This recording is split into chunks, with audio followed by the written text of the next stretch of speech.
Bonjour à tous, bienvenue à tous.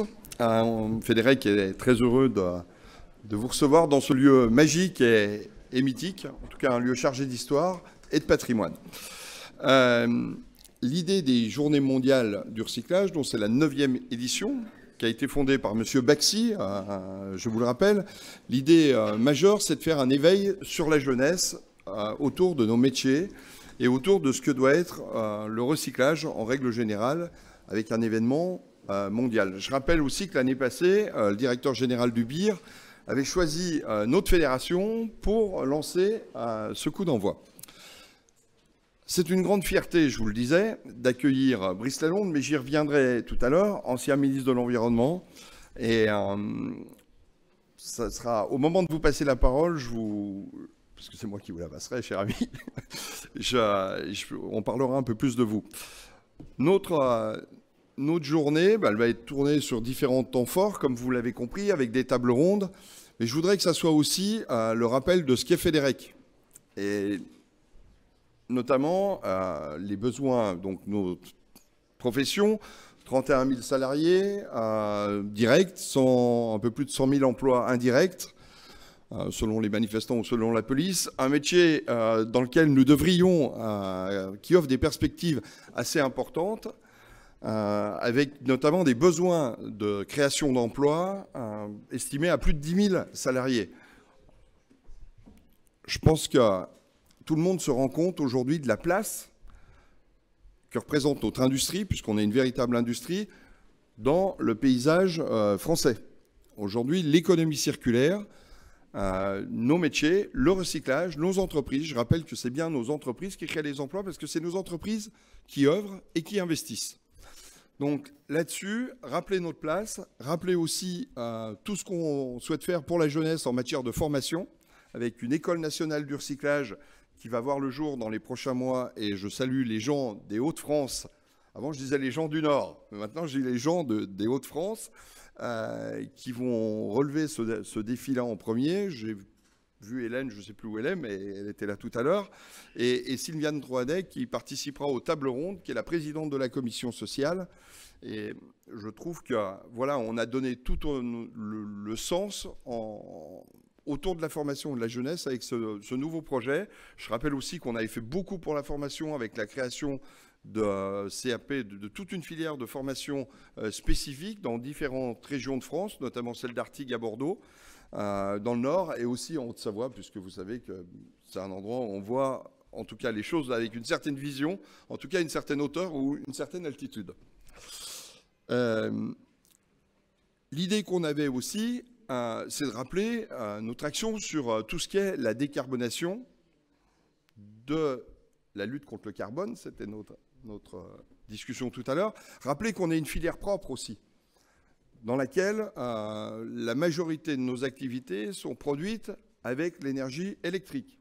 J'en reviens à la conférence sur le nucléaire, dans laquelle je vous ai rencontré à la Fédération du bâtiment, où je recommande à tous les jeunes d'aller assister aux conférences de Brice Lalonde et de Bernard Accoyer sur l'énergie de demain et l'énergie propre, parce que même quelqu'un comme moi, de 55 ans, qui n'est encore pas forcément vieux, mais qui n'est plus tout à fait jeune, cette conférence m'a émerveillé, je vous le dis, et m'a donné vraiment un sens de la compréhension de ce que devait être notre vie dans l'énergie propre.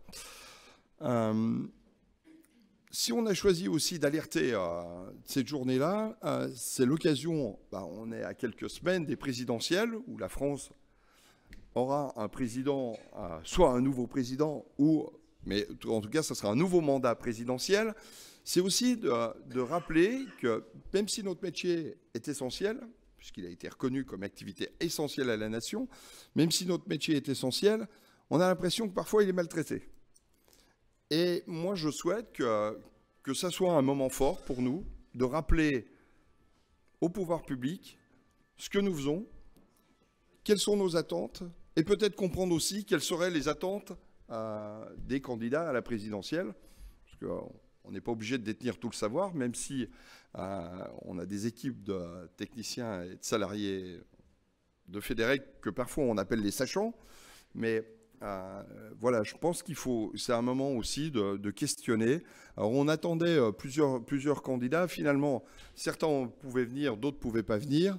Et en termes d'éclairage, on est quand même bien obligé de traiter tout le monde de la même façon. Donc, ça sera l'occasion, non pas de les recevoir, mais de leur porter un questionnaire de nos travaux de la journée pour justement les interpeller sur la situation.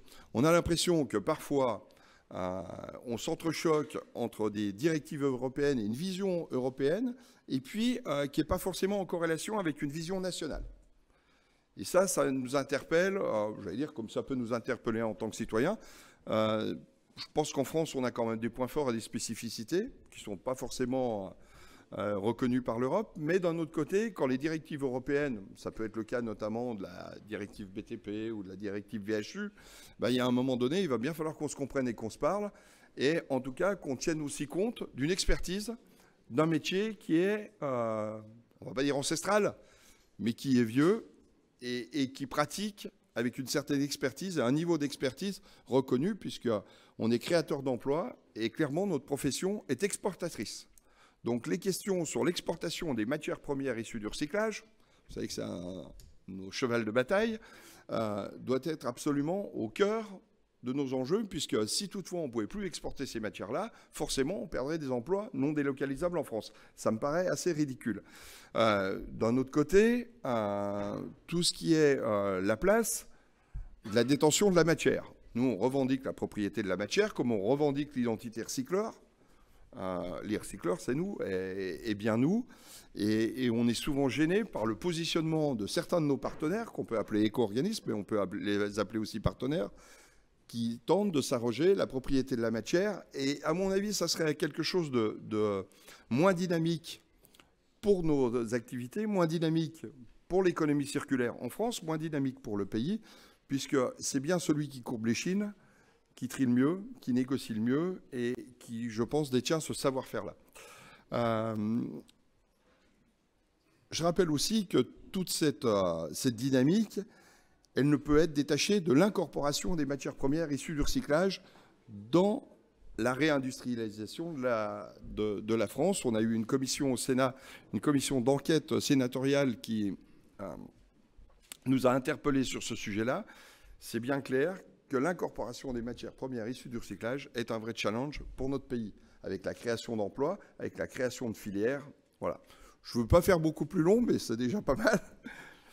Je voulais simplement vous dire, avant de passer la parole, remercier déjà Christophe Journet qui a fait la relation avec Brice Lalonde.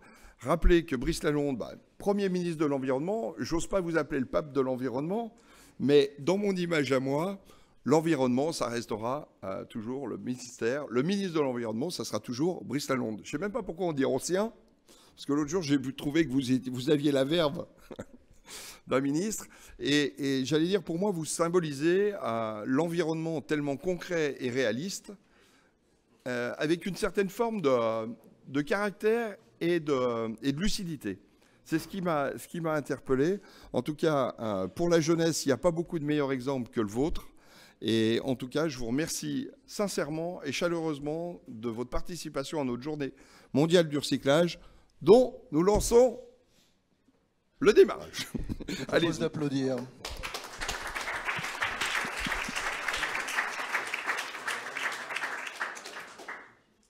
Alors, merci d'abord, bonjour à tous. Merci, cher Président, de vos mots aimables.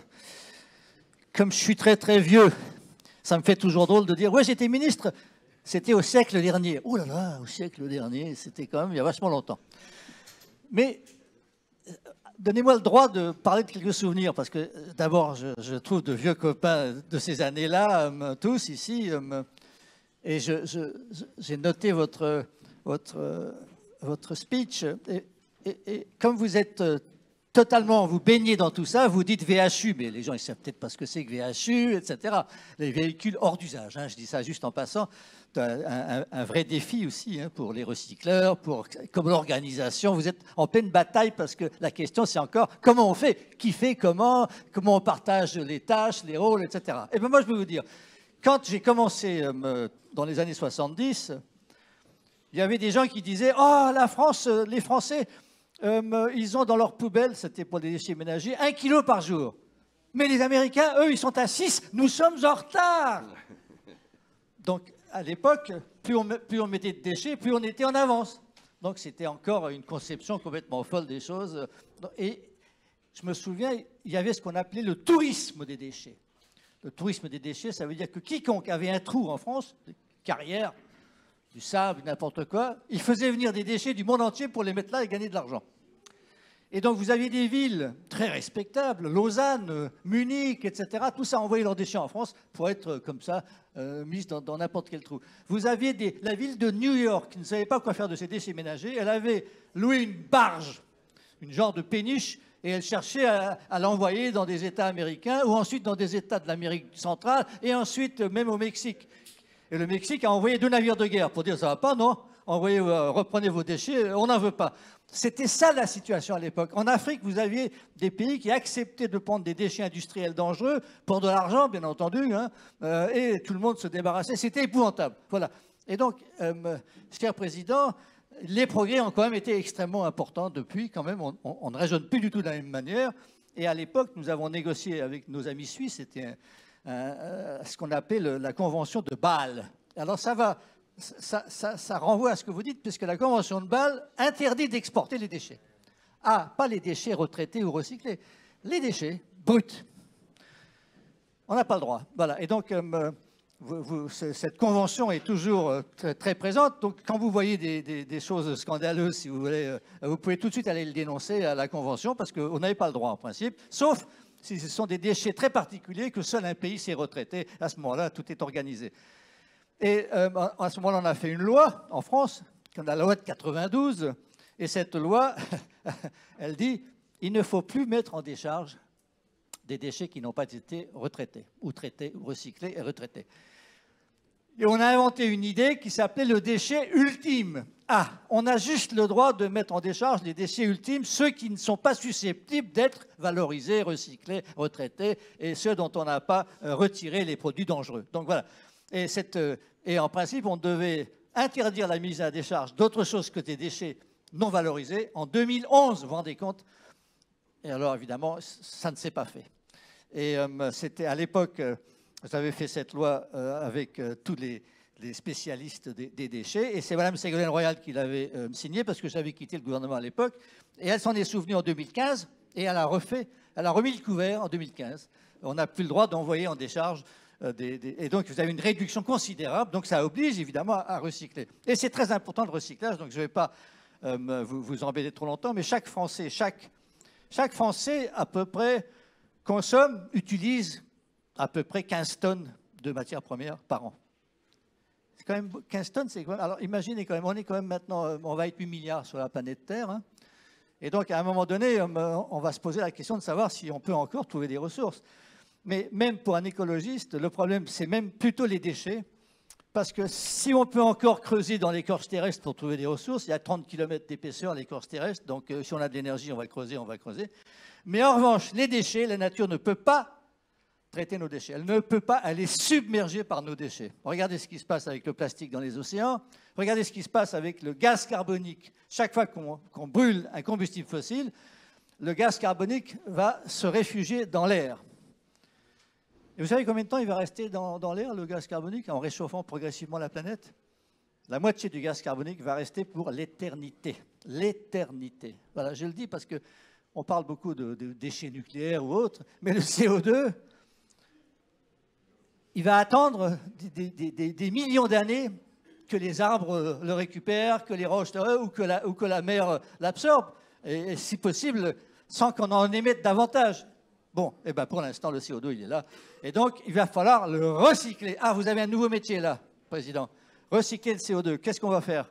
C'est-à-dire que le CO2, vous savez, c'est le carbone. C'est donc les carburants, c'est tout ça, c'est l'essence, eh ben, le carbone. Au lieu d'aller le chercher sous la terre, dans les gisements de pétrole, de charbon, on va le récupérer de l'atmosphère et on va l'utiliser. C'est ça l'idée. Oh, mais c'est un petit peu loin. Et donc, on a besoin des recycleurs. Le recycleur, c'est l'enchanteur Merlin.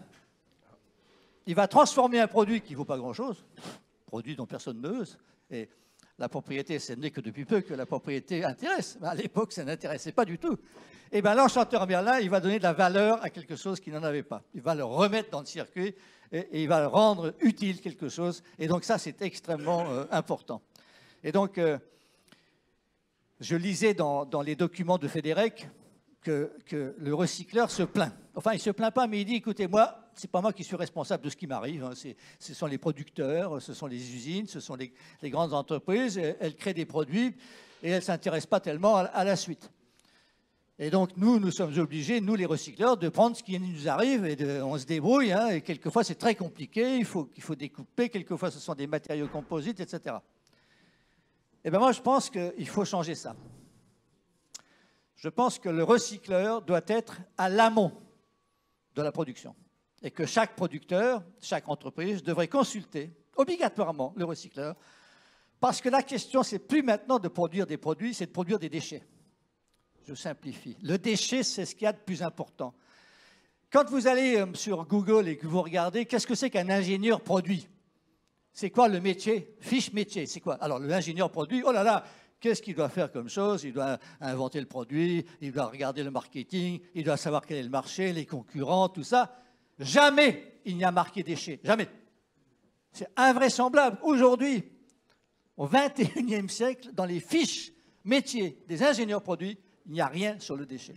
C'est invraisemblable. Et nous sommes entourés de gens qui font des produits merveilleux, extraordinaires, des produits composites extraordinaires, des pales d'éoliennes extraordinaires, pas recyclables.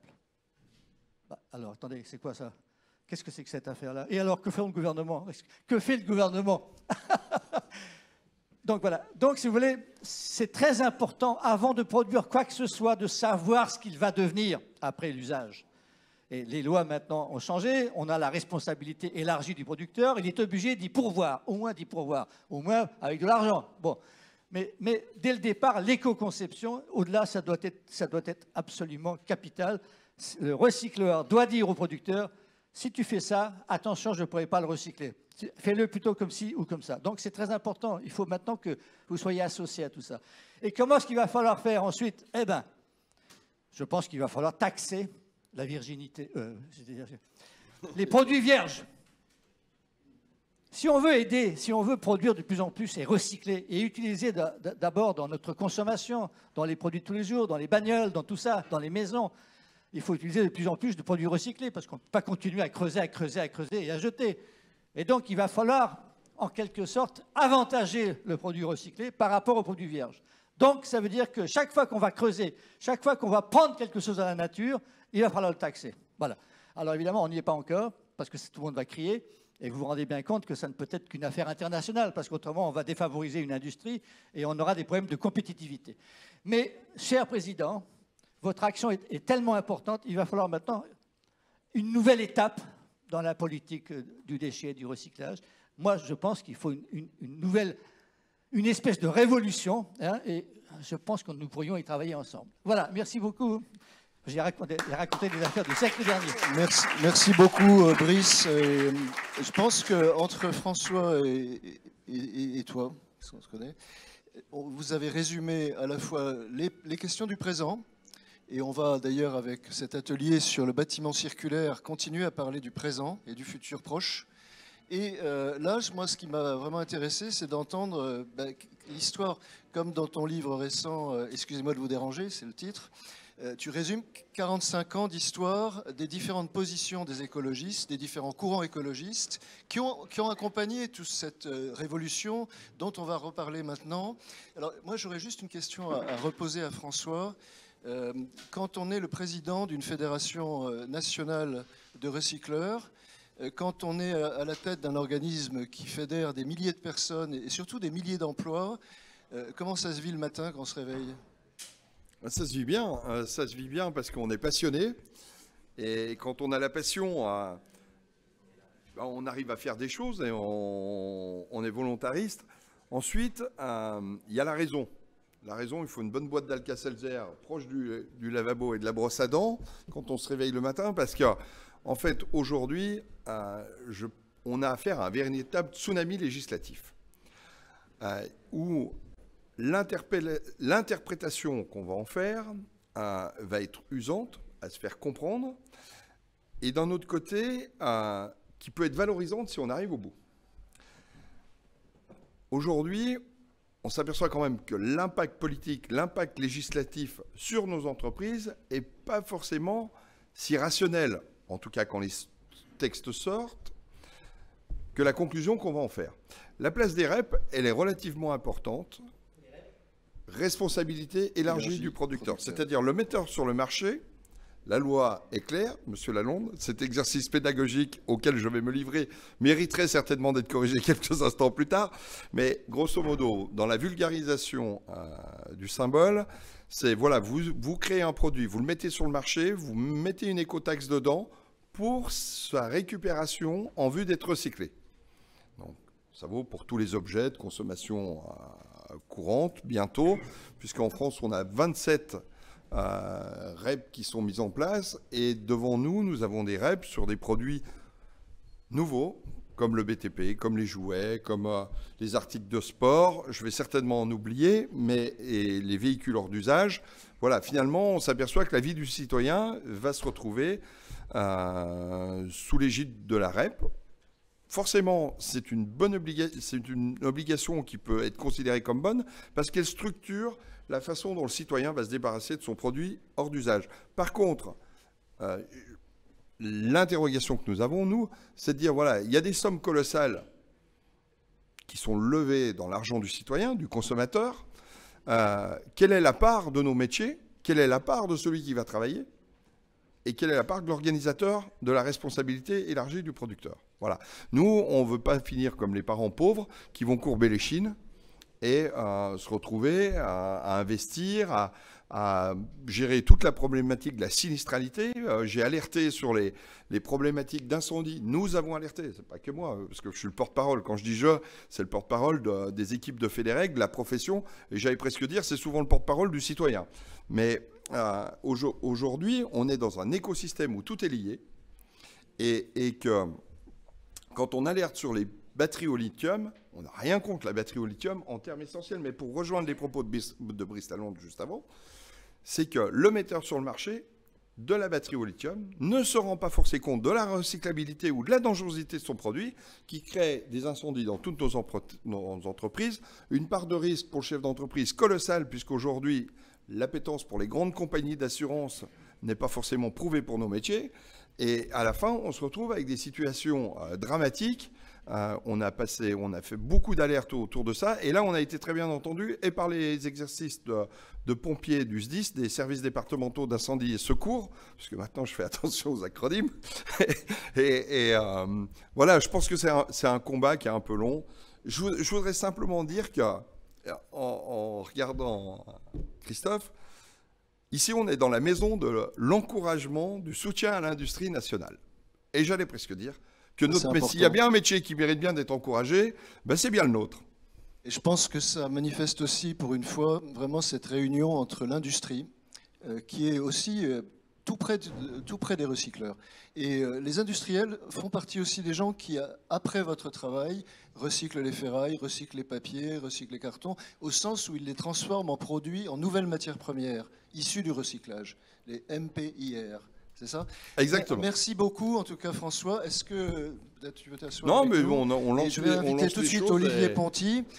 Olivier, si je voulais vraiment remercier tous les participants qui consacrent du temps à la cause aujourd'hui de la Journée mondiale du recyclage, dont Olivier. Et je voulais saluer la présence du président européen de URIC, la Confédération européenne, Mr. Olivier François, qui est français. Bonjour. You're welcome. Qui a été élu en début 2022 et qui remplace la présidente italienne Dasso Fermet. Voilà. Maintenant, bienvenue à nos intervenants pour l'atelier number 1 sur le bâtiment circulaire. En fait, plus exactement, comment est-ce qu'on va décarboner le secteur du bâtiment et, comme vous le lisez sur cet écran, y compris en ligne, quels sont les leviers pour accélérer cette entrée dans circularité du BTP, du bâtiment? Je dis BTP aussi parce que sans en travaux publics, il n'y a pas de bâtiment en fait. Donc il ne faut pas oublier ça. Olivier, merci d'être avec nous. Olivier Ponty, président de Fédérec de la division bâtiment travaux publics, justement, de Fédérec. J'aimerais qu'on commence, après je présenterai également les autres intervenants, par une introduction brève dont on a discuté sur les priorités pour l'instant de ce secteur d'activité chez Fédérec. Oui. C'est là-bas. Ah, il y a un problème si ça marche? Oui, ça va marcher. Mais je peux commencer avec la voix qui porte. Non, c'est en ligne aussi. Bonjour, donc bonjour à toutes et à tous. Olivier Ponty, donc je suis effectivement le patron Merlin Enchanteur du BTP. C'est vrai que c'est un sujet qui est complètement d'actualité. Donc moi, je m'occupe surtout effectivement de déchets et de réemploi. Donc si je commence par le déchet, bon, je pense que beaucoup de choses ont été dites. Effectivement, la révolution qui va venir, c'est la REP. Donc on sait tous que c'est responsabilité élargie aux producteurs. Pourquoi une révolution? Parce que ça va être une nouvelle manière d'aborder la gestion des déchets et les relations entre les producteurs de déchets et les gestionnaires de déchets. Donc tout le travail des équipes de Fédérec BTP sur ce sujet, c'est de faire en sorte que tout ce que l'on a appris à faire depuis des décennies serve à cette nouvelle mise en place, puisque je rappelle que des REP, effectivement, il en existe 27, sauf que la plus grosse, elle gère entre 1 et 2 millions de tonnes de déchets, et là, celle que l'on va créer, elle va en gérer 45 millions. Donc vous voyez que tout de suite, ce qui est peut-être un petit dysfonctionnement dans une REP peut devenir un point bloquant dans celle-ci. Donc je pense qu'on a un acquis depuis des décennies et qu'il est important qu'on puisse participer, voire essentiel, à cette réflexion et que les éco-organismes qui se mettent en place puissent s'appuyer très fortement, et le gouvernement, sur nos idées, sachant qu'on va bien sûr continuer à se remettre en cause pour faire progresser, car le monde bouge, et on va s'adapter, mais je pense que quand même on a des acquis, des connaissances sur lesquelles il faut s'appuyer. L'histoire ne se balaye pas d'un revers de manche. Alors on parle bien sûr de la fameuse REP PMCB, produits matériaux pour les chantiers du bâtiment. Voilà. Alors elle a été stoppée, je crois, à l'automne dernier. Il y a eu le Covid, bien sûr, mais il n'y a pas eu que le Covid. Quelles sont les raisons pour lesquelles il y a eu des difficultés administratives, ou en tout cas de discussion? Alors j'ai cru comprendre que j'avais 2 minutes, pas 2 heures, donc on va peut-être pas aborder ce sujet-là comme ça. En gros, aujourd'hui, il y a des difficultés à sortir ce texte, parce que peut-être que tous les gens qui l'écrivent se rendent compte que c'est quelque chose d'assez conséquent. Il y a des intérêts divergents, il y a des réflexions divergentes, et le mettre au point, on commence à s'approcher de certaines échéances. Bon, voilà, toutes les suppositions sont sur la place. Depuis septembre, effectivement, le texte doit sortir. Nous sommes en mars, il n'est toujours pas sorti. Je parle du texte qui, le décret lui est sorti, mais le texte qui va définir justement le cahier des charges pour les éco-organismes. Donc lui, il n'est toujours pas sorti. Est-ce qu'il sortira avant les élections? Est-ce qu'il sortira en septembre? Bon, voilà. Nous, on continue à y travailler. Et c'est tout ce que je souhaite dire pour l'instant, parce que sinon, ça va rentrer dans un détail inutile au propos d'aujourd'hui. C'est tout à fait important, et je pense que Johan Lecomte... Alors, je vous présente, bien sûr, Brice qui est avec nous. Johan Lecomte, que pour ma part, j'ai la chance de connaître depuis plus de 35 ans, et qui a débuté chez l'ADEME, ensuite chez Citeo, avant, ça s'appelait Éco-emballage. Et donc, les histoires de REP, tu les connais parfaitement. Je pense, si tu veux prendre un micro, j'aimerais bien que tu nous dises pourquoi tu es devenu aussi maintenant conseiller spécial d'un réseau assez connu en France, dont tu vas nous parler, le réseau déchets de France Nature Environnement, FNE. Attention, mettez bien le E. Bonjour à toutes et à tous. Alors effectivement, j'ai passé ma vie à développer le tri sélectif. Je ne me classerai pas vraiment dans les écolos, mais en fait, je suis plutôt un écologiste du quotidien pragmatique. Et je pense que le problème que l'on a, il a été soulevé par Brice Lalonde, qui a, de mon point de vue en tout cas, été le ministre qui a vraiment fait une vraie révolution dans la prise de conscience dans le domaine des déchets, dans le sens où chacun de nos gestes quotidiens a une conséquence en matière à la fois d'énergie et de production de déchets. Et je pense que, pour moi, il y a 4 priorités qu'il faut aujourd'hui développer. Et la première des priorités, c'est vraiment revenir sur la conscientisation et sur la notion de responsabilité individuelle. Et si on était très fort sur ce plan-là, peut-être qu'on n'aurait pas besoin de faire des REP, peut-être qu'on aurait besoin de beaucoup moins de réglementation. En attendant, ce n'était pas le cas. Brice Lalonde l'a bien rappelé tout à l'heure. Et quand on voit effectivement la production de déchets, pour changer les choses, il a fallu créer cette notion de responsabilité élargie du producteur. Et si je suis aujourd'hui chez France Nature Environnement, après avoir pris ma retraite du monde professionnel, c'est justement pour essayer de continuer ce chemin de l'écologie rationnelle, pour essayer de faire bouger les lignes, faire en sorte qu'effectivement, cette notion de responsabilité individuelle, elle nous touche à la fois, nous, dans notre quotidien familial, dans notre quotidien associatif, mais elle nous touche aussi dans nos métiers. Je pense que c'est essentiel et je pense qu'il est absolument indispensable que l'on introduise la transition écologique dans toutes les formations professionnelles, à tous les niveaux de la société, c'est-à-dire depuis évidemment les cadres supérieurs, mais jusqu'au niveau le plus simple des ouvriers. Parce que je pense que c'est là qu'on arrivera à faire la révolution, à faire en sorte qu'on arrivera à changer le regard d'abord du « c'est beau parce que c'est neuf ». Eh ben non. Eh ben non, parce qu'en général, cette simple notion-là ne prend pas en compte la durée de vie d'un bâtiment, par exemple. On ne se pose pas assez la question de savoir est-ce que vraiment il y a besoin de reconstruire? Est-ce qu'on a besoin de déconstruire pour reconstruire? Est-ce qu'on ne peut pas plutôt reprendre le bâtiment, essayer de le revisiter, de le réparer, de le transformer? Et souvent, on a tendance à dire c'est plus simple et c'est moins cher de détruire et de reconstruire. Oui, bien sûr, quand on regarde, je m'excuse, je suis certainement un peu trop long, mais tant que j'ai le micro, je le garde. Il ne fallait pas me le donner. Souvent, cette réflexion-là ne se base que sur le regard du coût immédiat et ne prend pas du tout en compte le coût global sur la durée de vie d'un bâtiment. Et je pense que cette notion de l'analyse du bilan global d'un bâtiment, elle doit être absolument prise en compte. Voilà. Alors le réemploi, c'est vrai aussi pour le bâtiment, si je comprends bien. On ne va pas seulement utiliser des vieilles voitures ou des poutres. C'est vrai aussi, on peut réemployer. On est dans un quartier historique. Qu'est-ce que c'est qu'un quartier historique? C'est un quartier où les maisons sont restaurées régulièrement depuis plusieurs centaines d'années. Hier, nos anciens ne perdaient jamais une pierre ni un élément de menuiserie. On le voit à travers le bâtiment ancien. Et je pense que le réemploi, il a besoin aujourd'hui à la fois d'être, je dirais, remis, entre guillemets, en valeur. Il a besoin d'être donc remis dans les formations comme étant un élément indispensable. Et aujourd'hui, il a besoin d'être soutenu.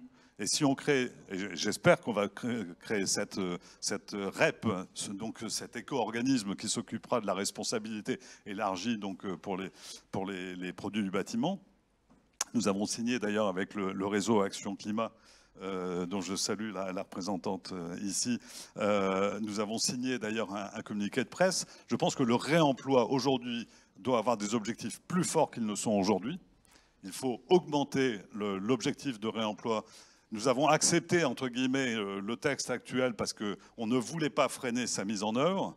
Mais pour autant, je considère qu'aujourd'hui, cet objectif n'est pas suffisant.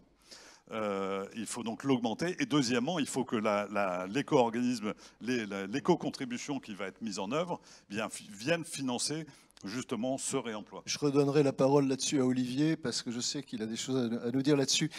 Jacques Borda, président de la Fédération française du verre.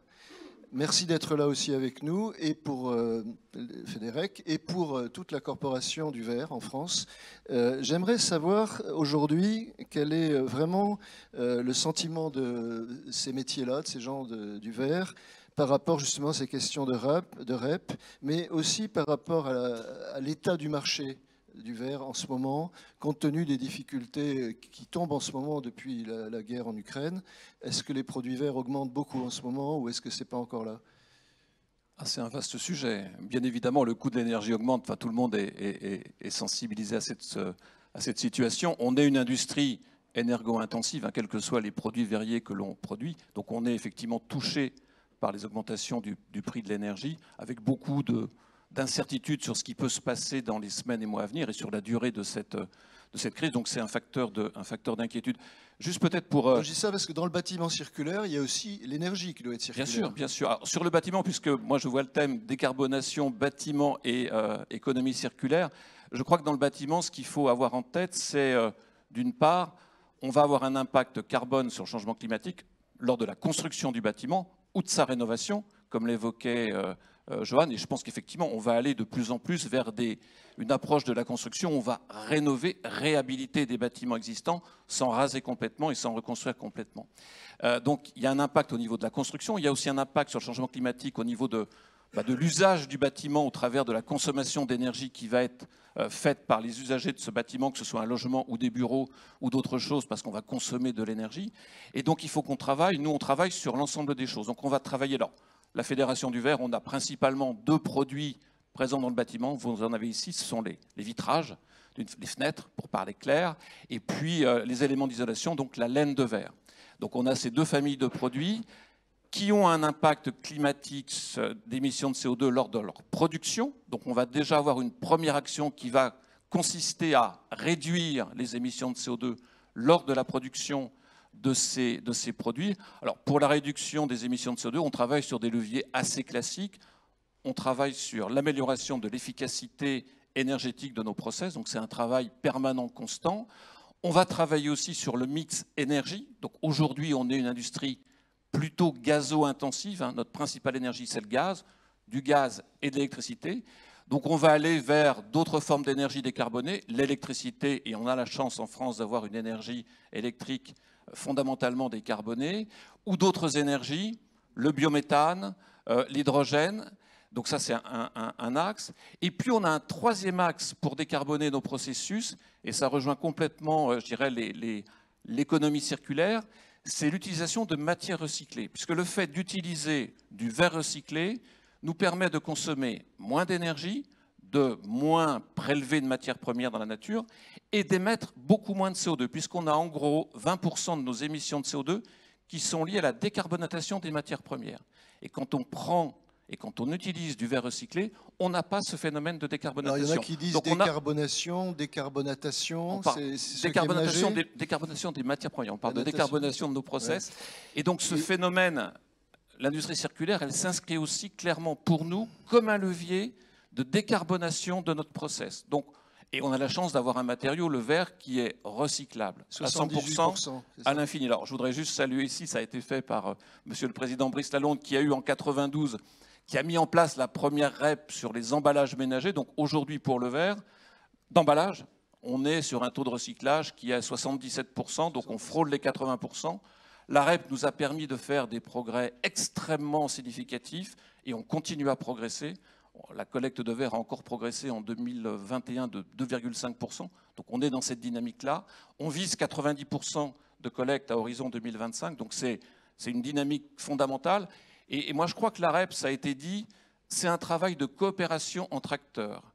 On est dans une logique de circularité. Il faut que le travail de chacun des acteurs soit respecté, pris en compte. Et ça ne fonctionne qu'à cette condition. Alors quelquefois les discussions sont un peu tendues, mais c'est juste la vie, c'est juste normal. Donc il faut qu'on accepte cette tension, mais il faut que le travail, le métier de chacun des acteurs, que ce soit les recycleurs, les industriels qui vont recycler, parce que le verre, il vient, il finit dans nos fours, etc., que le travail des collectivités territoriales, par exemple, pour les collectes, il faut que l'implication, l'engagement de chacun des acteurs soit parfaitement respecté et qu'on soit dans une logique collective et coopérative. Moi, ça me paraît essentiel. Alors, c'est compliqué, la REP bâtiment, c'est un gros morceau, vous l'avez dit, hein, Monsieur le Président, mais moi je pense que ça va se faire, ça prendra du temps, et de toute façon, ce n'est pas en claquant des doigts, ce n'est pas au 1er janvier 2023 qu'on aura un système parfaitement en place. Il faudra certainement quelques années pour que le système se rôde, on fera certainement quelques erreurs.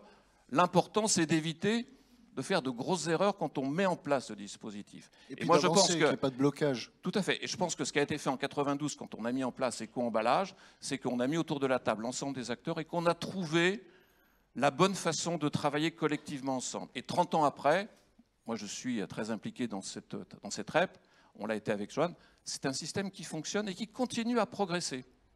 Les discussions sont raides, sont rudes quelquefois, mais c'est la vie. Apparemment, il y a 200 000 tonnes de déchets de verre du bâtiment et des travaux publics par an. 200 000.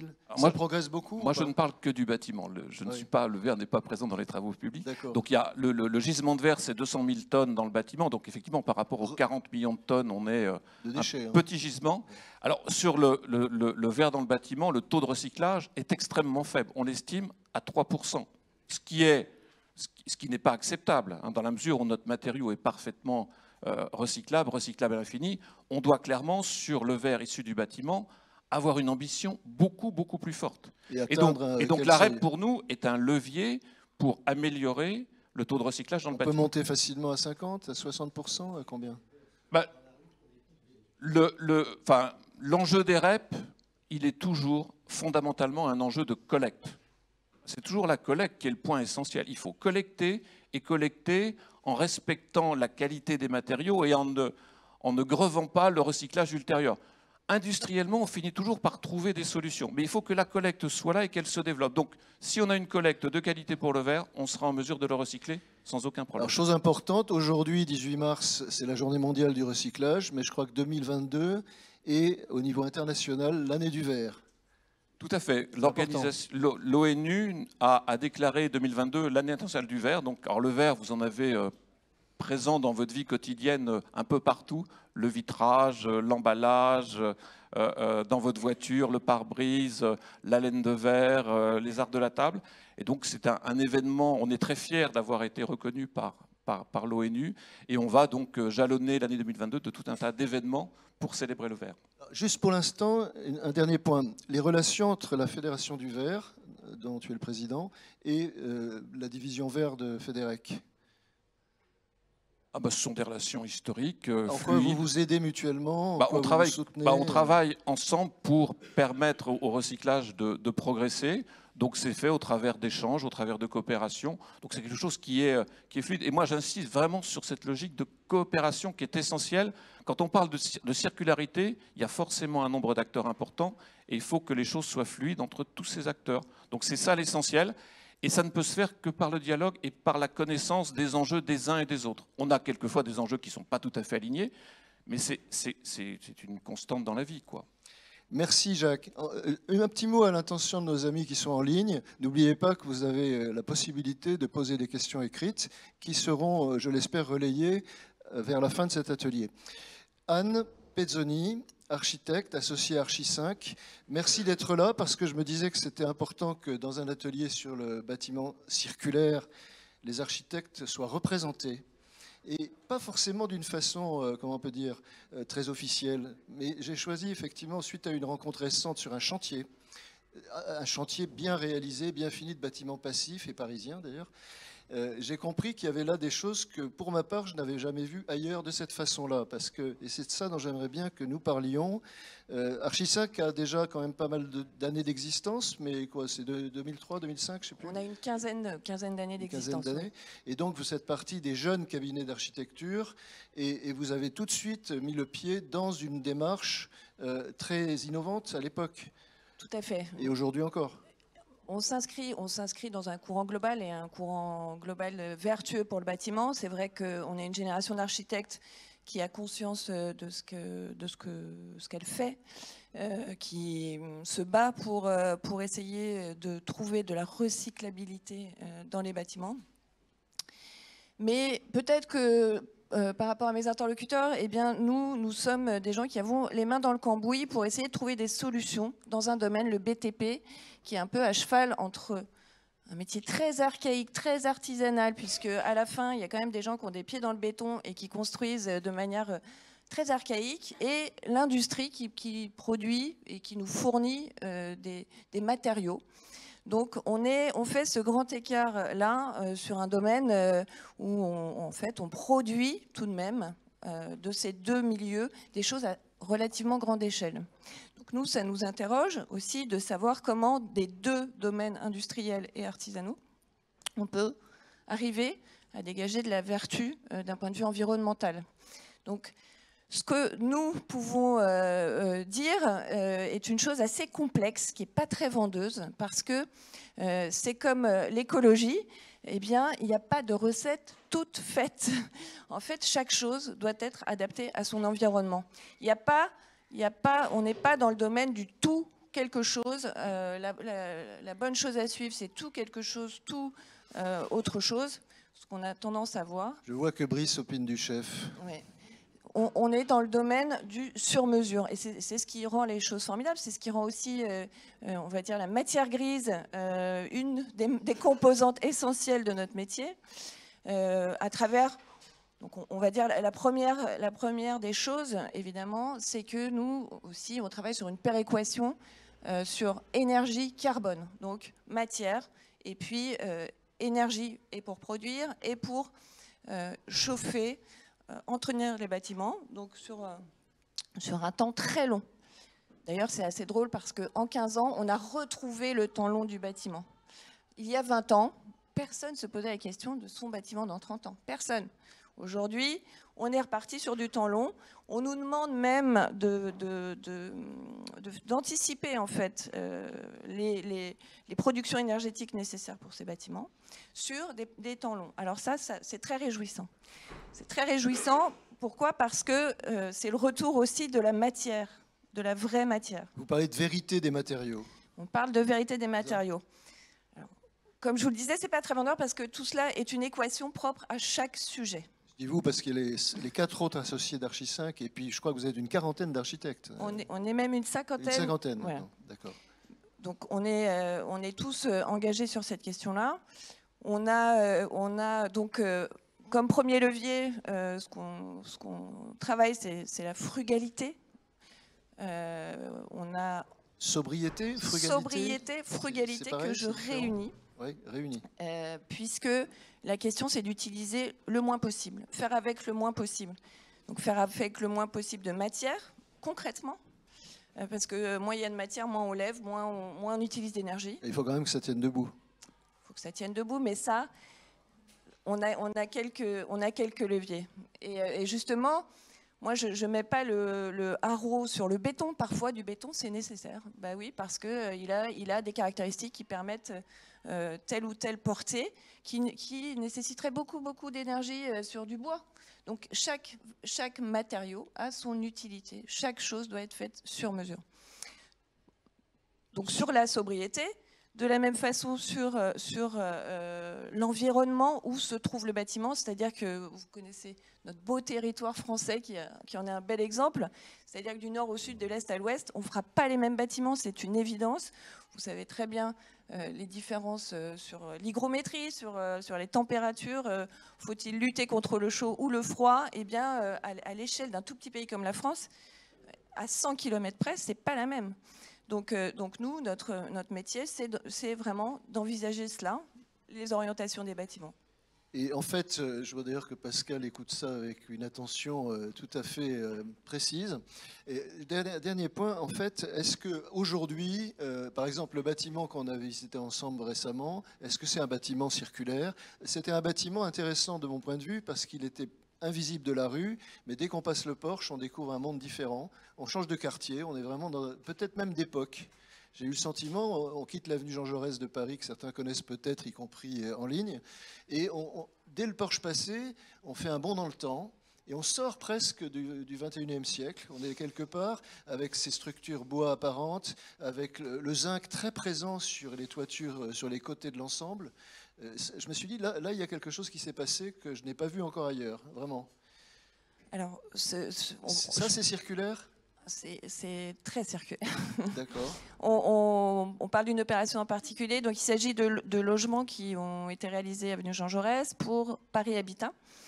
Les parcelles parisiennes sont aujourd'hui chères. Donc, Paris Habitat a de plus en plus des parcelles à reconfigurer, trouver les moyens de s'adapter dans un tissu qui est quand même très très dense et très occupé. Donc là, il s'agissait d'un garage, d'un ancien garage Renault, R+8, donc avec 8 niveaux, sur toute une parcelle, et aux extrémités, sur 2 rues, 2 bâtiments existants qui étaient des bâtiments de logement pour les ouvriers de ce garage.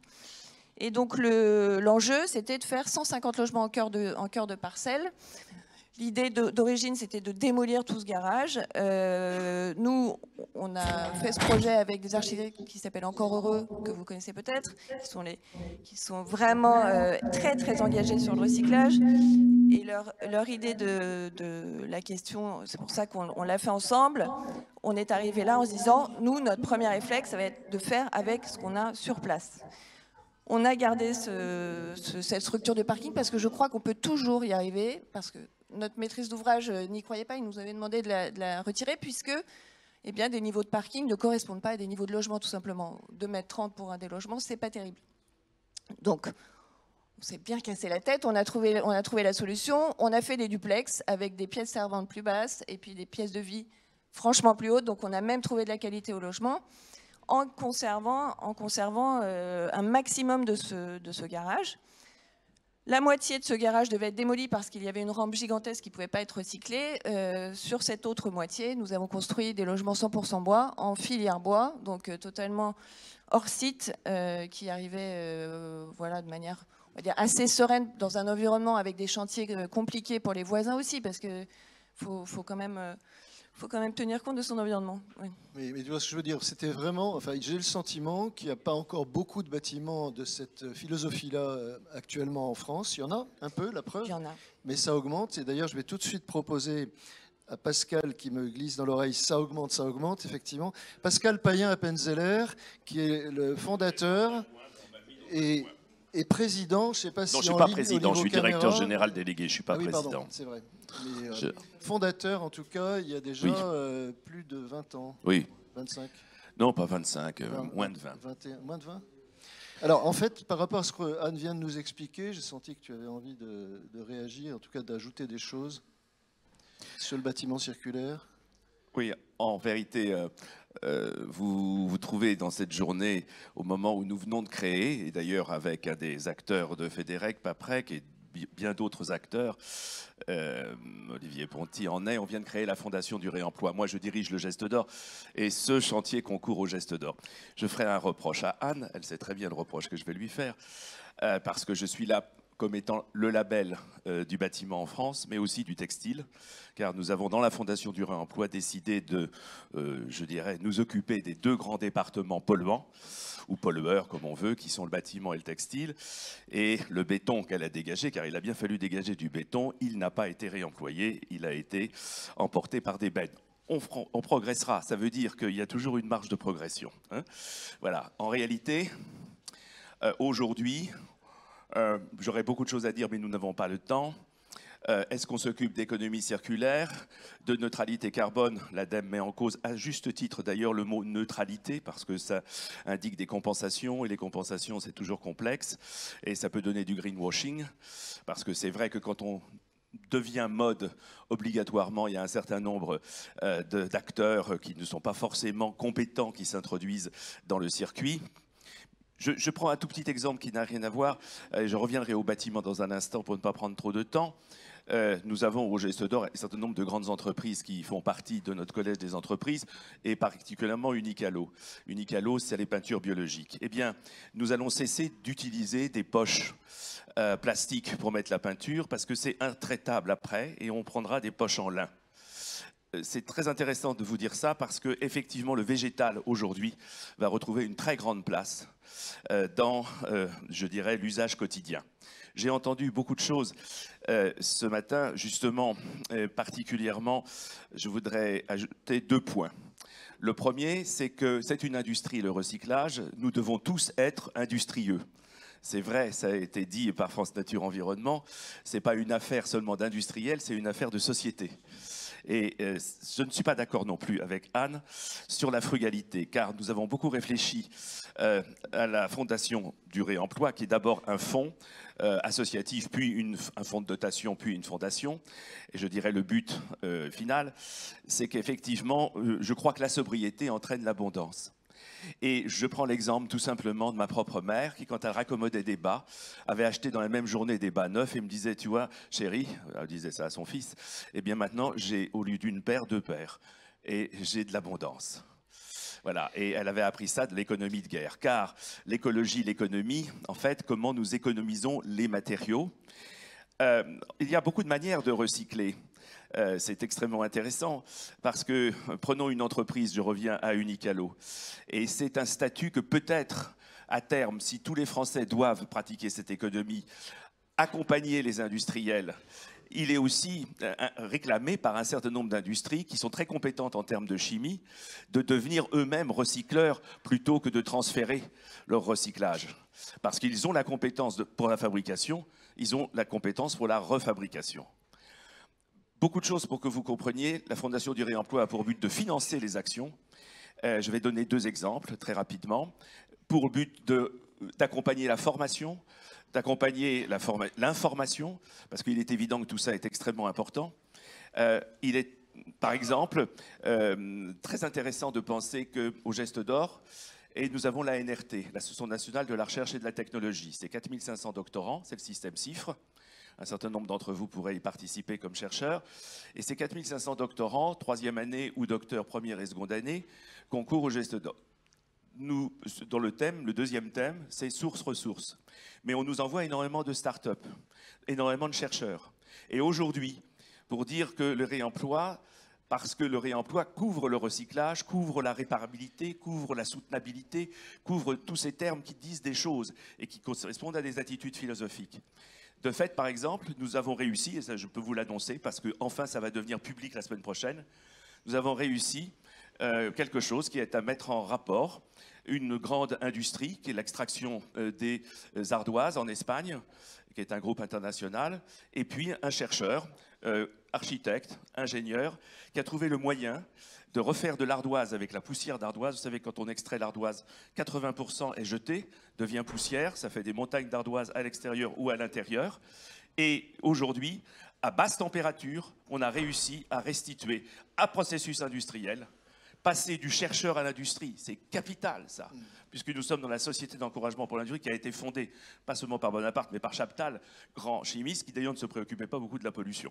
Il a beaucoup pollué Paris. Alors pour refaire des ardoises comme ça, Pascal, non, est-ce que dire l'ardoise est simplement, élevée? ces ardoises, des millions de tonnes, n'auront plus besoin d'être extraits de la terre.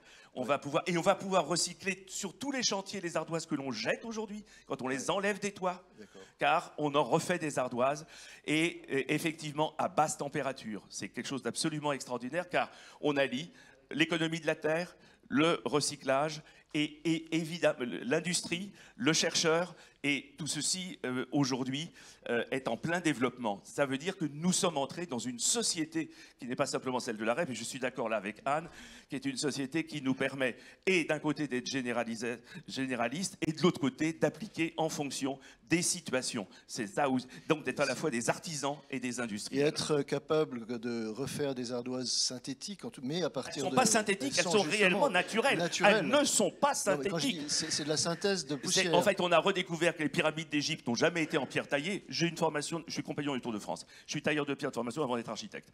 Et effectivement, jamais les pyramides n'ont été taillées, c'est de la pierre moulée. Et c'est en redécouvrant le secret des pyramides qu'on a redécouvert ça. C'est génial. Alors, l'autre chose dont j'aimerais que tu nous parles aujourd'hui, et ce que Olivier nous disait aussi, et Johan est très concerné par ça, c'est le réemploi. Tu fais partie des quelques personnes qui ont créé depuis janvier, qui ont entamé la création du fonds du réemploi, qui d'ailleurs a fait aussi des visios intéressantes et des réunions 3 fois déjà, qui a abouti à la rédaction d'une charte du réemploi. Alors ça, c'est intéressant parce que visiblement, il n'y a pas eu... C'est difficile d'écrire des chartes. Il n'y a pas eu quand même trop de débats, il me semble, Olivier nous le confirmera, difficiles, parce que la frontière, par exemple, entre le terme réemploi et le terme recyclage, qui est un élément important, comme d'ailleurs toutes les frontières le sont parfois, du devenir du réemploi. Comme la charte n'est pas publiée, je vous lis simplement le paragraphe d'introduction, et ça vous donnera l'idée. Je ne suis pas simplement un des membres, je suis le président. Le développement de nos sociétés a des impacts environnementaux importants, non seulement en termes de changement climatique, mais aussi en termes de consommation de ressources et de génération de déchets. De nombreuses initiatives sont prises par différents acteurs économiques afin de limiter les impacts. Le réemploi et la réutilisation des équipements. J'ai introduit chez les promoteurs et les maîtres d'ouvrage, parce que nous essayons de les former au geste d'or, puisque tout ça débouche sur des concours geste d'or, et j'ai introduit l'idée de renouvellement. Et je pense que c'est un bon terme. Je termine. Le réemploi et la réutilisation des équipements, des produits et matériaux est une solution qui présente de nombreux avantages, mais qui peine à se développer, plus particulièrement dans le bâtiment et le textile. Un des freins est lié au manque de soutien technique et financier. Le Fonds du réemploi se donne pour mission principale, mais non exclusive, de mobiliser les moyens adéquats afin de faire émerger des projets ambitieux permettant de donner une nouvelle vie à des matériaux et des objets. Nous savons tous que dans le recyclage, ou bien ça revient à l'état d'origine du produit, ou bien à l'état de matière. Le fonds du réemploi, structure associative, évoluera rapidement dès cette année vers le fonds de dotation, puis vers une fondation. Voilà. Alors, dans les entreprises qui sont déjà incluses dans ce groupe de travail sur le réemploi, je crois qu'il est important de citer l'entreprise qui a accueilli les premières réunions, qui est le groupe Paprec, et également des sociétés de toute la France. Il me semble même qu'il y avait des gens qui travaillent beaucoup à l'étranger qui sont dedans déjà. Oui, en réalité, il y a aujourd'hui, nous sommes ici le symbole d'une attitude générale. Il y a énormément de tentatives. Aujourd'hui, nous, Geste d'Or, on est implantés partout en France et à l'étranger et dans le monde. Et effectivement, aujourd'hui, ça correspond à une dernière chose que je voulais dire, puisqu'il se trouve que Paris me préoccupe beaucoup, puisque j'ai écrit le dictionnaire des rues de Paris, enfin quelques petites choses comme ça. Et je suis content de revoir Brice Lalonde, parce qu'il est dans une cité d'artistes, à la sauvegarde de laquelle, comme vous savez, ou tu sais, j'ai contribué il y a des années. Et donc, c'est aussi ça de la récupération. C'est vrai qu'aujourd'hui, grâce au réemploi, on va donner à la ville ce que souhaitent beaucoup les pouvoirs politiques à juste titre pour éviter les consommations d'énergie, c'est-à-dire une densité par la surélévation. Et je viens de transformer le terme surélévation, et on sera d'accord, en élévation. Et c'est pour ça que je me lève. Et Voilà, je vais, avant de passer la parole à nouveau à Olivier Ponty, je vais demander à Léa Mathieu Figueiredo de nous parler de sa réaction à ce qui vient d'être dit, en fait. Et puis de dire aussi ce que tu fais, puisque actuellement tu es donc la responsable industrie lourde. Donc là, on est bien dans le cercle de l'industrie, hein, ici. Responsable industrie lourde du réseau Action Climat, qui est connu de pas mal de Français, je pense, mais j'aimerais bien que tu nous dises d'abord ta réaction à tout ce qui vient d'être dit. Est-ce que tu as entendu quelque chose qui correspond à l'image que tu te fais du bâtiment circulaire ou pas? Très bien. Parce que le bâtiment, ça peut être le bâtiment industriel aussi. Oui, oui, tout à fait. Et qui peut être aussi circulaire ou carré, ou trop carré. Simplement peut-être parce que je ne suis pas sûre que le réseau Action Climat soit très bien connu de tous. Tout à fait. Nous sommes une association d'associations environnementales dont nous avons un membre ici qui est FNE. Et donc c'est une association qui historiquement travaille sur les enjeux climatiques à travers différentes thématiques, principalement historiquement le transport, l'agriculture et l'alimentation, mais également depuis quelque temps l'industrie lourde. Et c'est dans le cadre de nos travaux sur la décarbonation de l'industrie lourde qu'on s'intéresse plus largement à la chaîne de valeur dans son ensemble et donc à la construction et au bâtiment. Il y a beaucoup de choses qui ont été dites là pendant cette heure qui correspondent vraiment aux enjeux actuels. Notamment, alors par exemple? J'y viens, j'arrive. Donc notamment sur l'empreinte carbone des matériaux de construction du bâtiment, puisque aujourd'hui le bâtiment représente 26% d'émissions de gaz à effet de serre, mais la part des matériaux de construction se fait de plus en plus importante dans l'empreinte de ces bâtiments, et donc il y a un vrai travail autour de la réduction des émissions de gaz à effet de serre de ces matériaux et donc des industries qui elles-mêmes sont fortement émettrices. Et il y a aussi un élément qui est très important, c'est qu'on voit, c'est la dernière étude, une des dernières études du CEDRE de 2019 qui montre que pour chaque tonne de déchets valorisés en pied de chantier, on évite 111 kilos d'émissions de CO2. Ce qui, quand on le ramène aux 46 millions de tonnes des déchets du bâtiment, représente une part énorme. Donc dans ce cadre-là, il y a énormément de choses à mener sur les déchets du bâtiment et donc sur ces matériaux de construction. Et je pense de fait qu'il y a une vraie incitation des industries à décarboner leurs procédés de production à travers du coup le travail autour de l'économie circulaire. Et je crois qu'il y a un mot très important qui a été dit à la fin de ces échanges et qui, je vois, entraîne quelques petites tensions, c'est celui de la sobriété, qui, à mon sens, est essentiel. Et je suis un peu étonnée parce que j'ai l'impression qu'il y a un discours un peu contradictoire dans ce que vous avez dit, dans le sens où la sobriété, c'est la réduction des matières premières. Et donc, du coup, si on développe les matières secondaires, on réduira nécessairement nos matières premières, on réduira l'extraction, comme ce que vous avez montré dans le cas de l'Espagne et de l'ardoise, et donc on réduira nos dépendances aux matières premières et nos émissions carbone. Alors ça, on va reparler parce qu'en fait... Alors juste une seconde.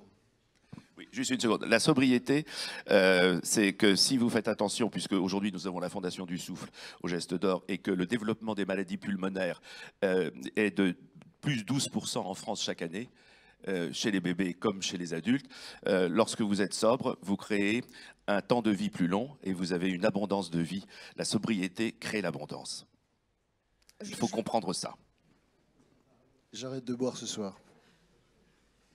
Merci. Et en tout cas, sur le réseau Action Climat lui-même, et je pense que là, il y a des thèses et des sujets qui sont très proches de ceux qu'Équilibre des énergies aborde régulièrement avec Brice Lalonde, qui en est le président. Est-ce que cette action du réseau Action Climat pour l'industrie est quelque chose de facile ? Ou est-ce que les relations sont encore récentes ? Parce que je sais, pour connaître bien certains industriels, qu'ils ont énormément changé en très peu de temps. Ils ont d'ailleurs créé aussi leur propre association, Entreprises pour l'environnement, qui doit travailler avec vous, j'imagine, oui, EPE. Oui. Et c'est très intéressant d'observer sur une durée courte, finalement, dans un temps court. On parlait de temps long, temps moyen. Et là, EPE existe depuis relativement peu de temps aussi. Et Action Climat, le réseau existe depuis... Le réseau existe depuis les années 90, mais c'est vraiment très récent le fait qu'on s'intéresse à la décarbonation des sites industriels. Et sur ce point-là spécifiquement, je pense qu'il y a en effet une prise de conscience qui est un peu plus récente parce qu'on a travaillé pendant très longtemps à travers le marché carbone européen et les échanges de quotas au niveau européen en pensant que le marché carbone suffirait à décarboner ces industries. Et puis on se rend compte depuis quelques temps qu'en effet, il y a des procédés de production qui sont fortement émetteurs et sur lesquels il y a un besoin d'innovation technologique, il y a un besoin de transformation concrète de ces procédés. Et donc depuis 2 ans, on voit de plus en plus d'annonces. Je viens de comprendre que j'étais pas assez près du micro. Non, mais je crois que et donc passé. du coup, il y a de plus en plus d'annonces depuis 2 ans des industriels pour décarboner leurs procédés de production et de réglementation et de lois qui sont passées sur cette problématique-là spécifique de la décarbonation des sites industriels. Je pense que c'est effectivement important. Olivier, est-ce que par rapport à l'industrie, je sais que tu as aussi une activité au niveau des métaux récupérés, de la ferraille, est-ce que tu penses que l'industrie aujourd'hui a conscience de tout ce que vient d'expliquer Léa ? Ou est-ce que par rapport, par exemple, à la déconstruction de leurs bâtiments ou à leur évolution, aussi par rapport à ces métiers de la ferraille et du recyclage des ferrailles? Alors, je ne vais pas me limiter à la ferraille, je vais essayer de reprendre un peu les différentes craintes qui ont pu être exprimées ou sujets. Premièrement, chez Federec, on a la chance d'essayer d'avoir une vue transversale pour faire ce que vous évoquiez, c'est-à-dire une concertation large. Et effectivement, par exemple, sur les REP, on se rend bien compte que, je parlais de notre métier de base, c'est recycler, c'est connaître les déchets, mais effectivement, par exemple, la collecte est essentielle et le premier acteur dans l'acte de gérer du déchet, c'est le chauffeur qui va chercher ce déchet parce qu'il va tout de suite pouvoir voir si c'est bien fait, il va pouvoir être conseilleur, prescripteur éventuellement même. Donc c'est un ensemble et effectivement c'est une chaîne globale. Chez Federec, on a aussi bien sûr qu'il y a les pieds dans le béton. Bon, le mot archaïque m'a un petit peu surpris parce qu'il y a beaucoup de choses quand même qui évoluent et je pense qu'on est quand même maintenant plus dans l'archaïsme. Mais pour vous dire qu'on a quand même une vie transverse, par exemple, personnellement, j'ai dans mes différentes responsabilités aussi la chance d'être patron d'un bureau d'études d'environnement qui s'occupe de démolition et d'économie circulaire, ce qui fait que lorsque je réfléchis aux déchets, je réfléchis à une vue globale, ce qui m'a apporté vers le réemploi. Donc je vais en profiter déjà sur la gestion du déchet. Chez Fédérec, on a bien compris que ce déchet, dans le bâtiment, il pouvait arriver de deux manières, soit par la démolition, soit par la construction. Bon, par la construction, il y a plein de choses à continuer à faire et de travailler surtout sur les déchets qui sont émis par le second œuvre, puisqu'il y a plein de filières à continuer à développer grâce à la technologie, grâce aussi au numérique, à la digitalisation, ce qui n'est bon quand même assez moderne, on va dire. Mais aussi il y a la déconstruction et la démolition. Et à ce titre, Fédérec a réfléchi depuis 2 ans, puisque lorsque le diagnostic déchets, on voyait qu'il périclitait, il a été créé le PEMD, attention, produits équipements, matériaux déchets, donc le diagnostic. Et c'est quoi l'évolution de ce diagnostic? C'est-à-dire qu'avant, on regardait seulement les déchets qui allaient être créés lorsqu'on démolissait quelque chose. Maintenant, on va regarder en premier ce qui est réemployable. Donc c'est là aussi un bout de révolution, de prise de conscience.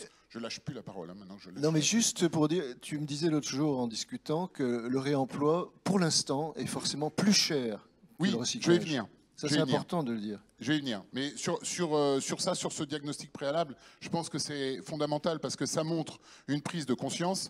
Et Fédérec s'est associé là-dessus puisque on a aidé, grâce à répondre à un appel à manifestation d'intérêt, on a créé ce nouveau métier qui est le diagnostiqueur PEMD.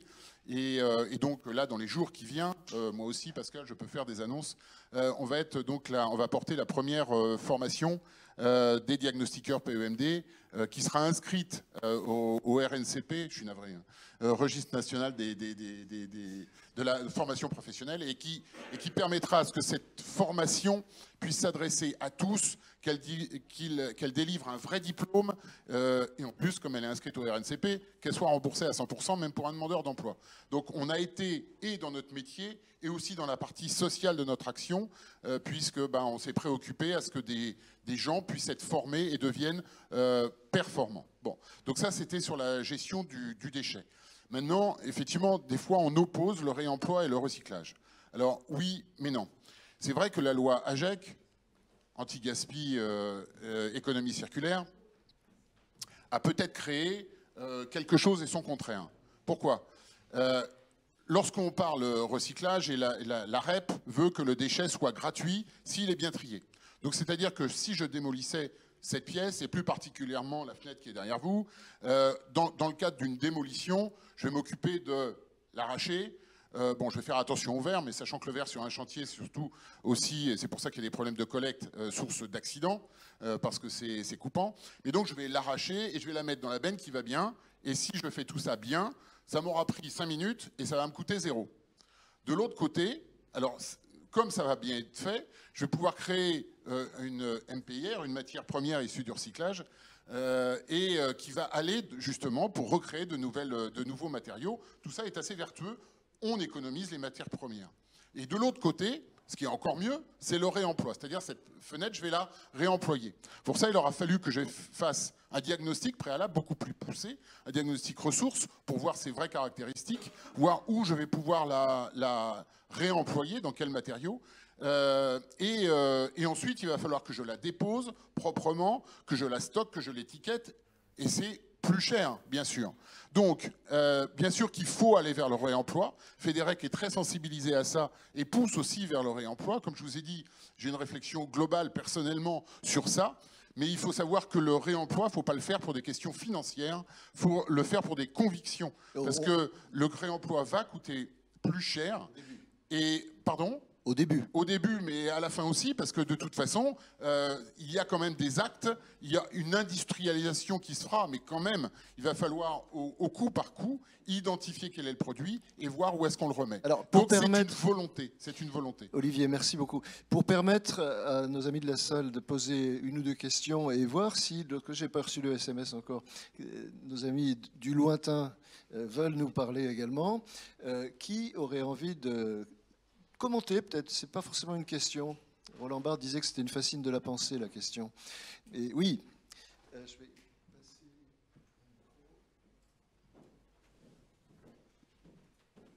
Oui, on se présente d'abord. Oui, bonjour, Patrick Kornberg, je suis le vice-président de Fédérec. Je voudrais surtout intervenir par rapport à ce qui est très important et ce qu'a dit M. Brice Lalonde. Le vrai problème, c'est l'éco-conception. Mais est-ce qu'on pourra faire un jour une loi, sachant que tous les produits qui sont constitués et qu'on achète, que ce soit de l'iPhone ou d'autres produits, sont internationaux. Et malheureusement, on ne va pas pouvoir aller vers les constructeurs internationaux pour pouvoir leur demander de pouvoir participer à la conception des choses. Mais il est vrai qu'avec le secteur automobile, aujourd'hui, on a un tout petit peu de discussion avec eux par rapport à l'éco-conception. Un tout petit peu. Un tout petit peu. Mais je crois que le vrai problème, et de ce que j'ai entendu ce matin, soyons clairs, nous avons les pieds, pas dans le béton, mais nous avons les pieds sur le terrain. N'intellectualisons pas trop les choses. Revenons à l'essentiel. Et un des problèmes essentiels, c'est effectivement l'éco-conception. Réaction? Je sais que Jacques voulait dire quelque chose aussi tout de suite.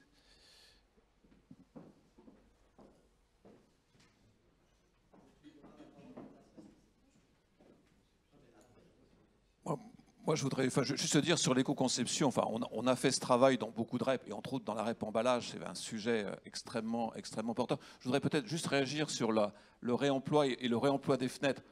Je prends l'exemple dans cette salle, on a des fenêtres qui sont en simple vitrage, vous l'avez remarqué. Donc imagine, non mais c'est encore une part très importante du parc.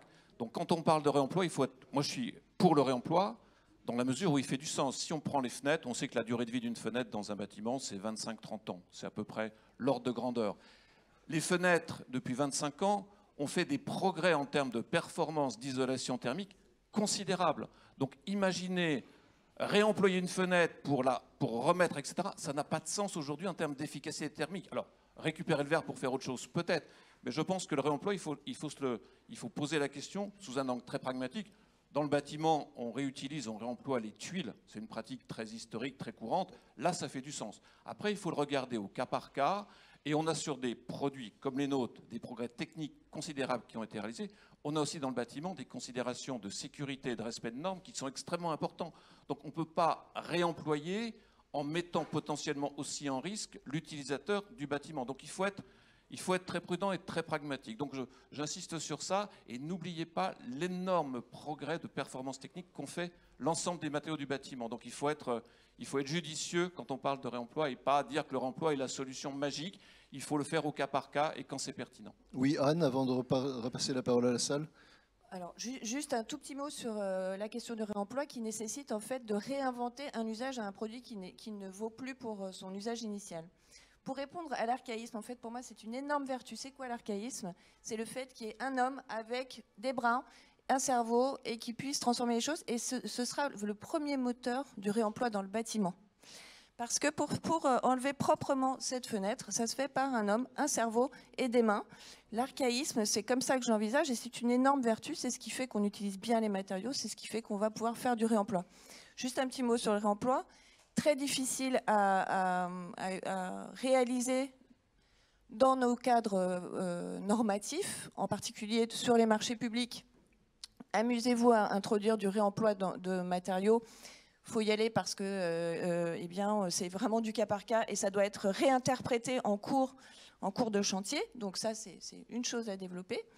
Et puis sur les normes, comme vous le disiez, il faut que les choses elles soient prouvées contre le feu et pour les enfants et pour ceci et pour cela. Et ça, il faut à chaque fois le réinventer.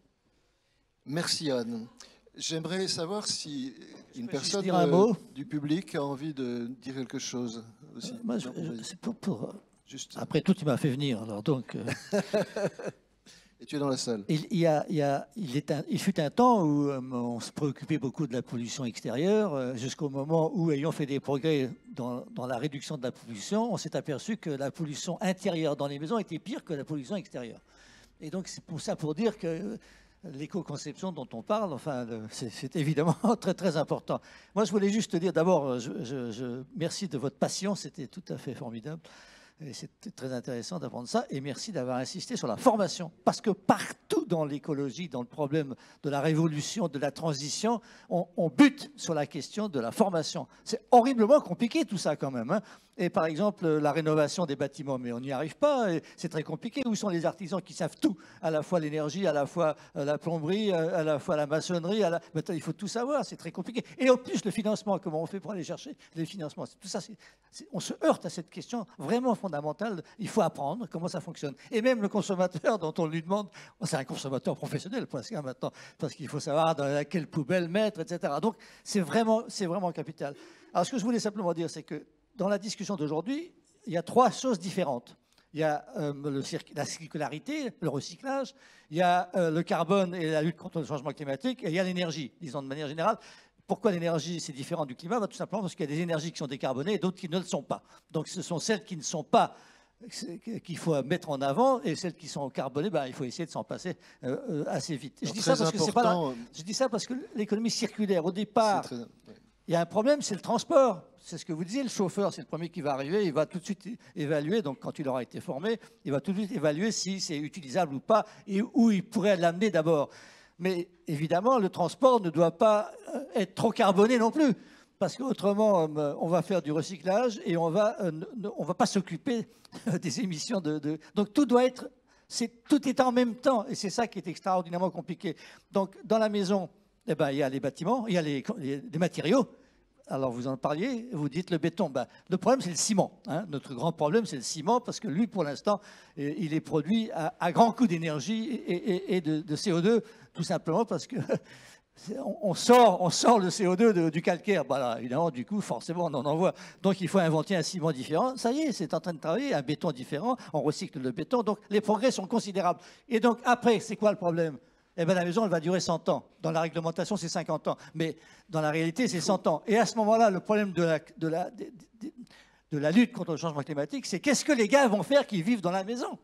Et les gars qui vivent dans la maison, peut-être qu'ils vont utiliser un chauffage au charbon. Non, là, c'est surtout pas. Parce qu'à ce moment-là, ils vont envoyer beaucoup de trucs. Donc, si vous voulez, ce qui est très compliqué, c'est comment est-ce que le concepteur, l'architecte, comment il va pouvoir évaluer ce qui va se passer ensuite? Comment les gars ils vont vivre dans la maison? Est-ce qu'ils vont mettre des radiateurs d'appoint? Brice, c'est le même problème que les Allemands en voiture électrique qui roulent avec une électricité carbonée et faite avec du charbon. Alors, je voulais dire, parce que là, on arrive juste pile au point où théoriquement cet atelier doit s'achever. Si on était en télévision, on aurait déjà coupé. On a la chance de ne pas être en télévision, d'ailleurs. Est-ce qu'une dernière question ou un dernier propos dans la salle peut être... Non? Ça va. OK. Pascal, je vais te demander de conclure cet atelier en 2 minutes, pas plus, parce que sinon on va être vraiment trop en retard. Les deux, Olivier et Brice, l'un a soulevé la question des métiers, et cette année, puisque dans les métiers du bâtiment, nous allons certainement faire auditer le métier de recycleur, de formation, la formation au recyclage, puisque nous labellisons les métiers, et ce métier va concourir au geste d'or. Ça, je veux dire ça. Mais la deuxième chose, quand Brice est venu à la pollution, la pièce dans laquelle vous êtes ici est extraordinairement polluante, et nous avons récompensé cette année le laboratoire de l'école des mines de Pau, qui est la branche Pau de l'école des mines d'Alès, pour la pollution émanée par les peintures polluantes dans tous nos bâtiments. Et effectivement, Brice a raison, il y a plus de pollution dans cette pièce que dans la rue à l'extérieur. Donc, vous voyez comme nous avançons, et c'est ça que je voulais dire, c'est que cette journée n'était plus sous le signe de l'espérance, mais de l'espoir. Merci à vous 7, c'est un beau chiffre 7 quand même. Et merci à vous ici présents. Et j'espère à bientôt. Peut-être suivez aujourd'hui, il y a plusieurs ateliers, dont un qui va commencer tout de suite, qui promettent d'apprendre beaucoup de choses sur le recyclage, mais aussi pour votre vie quotidienne. Merci. Merci.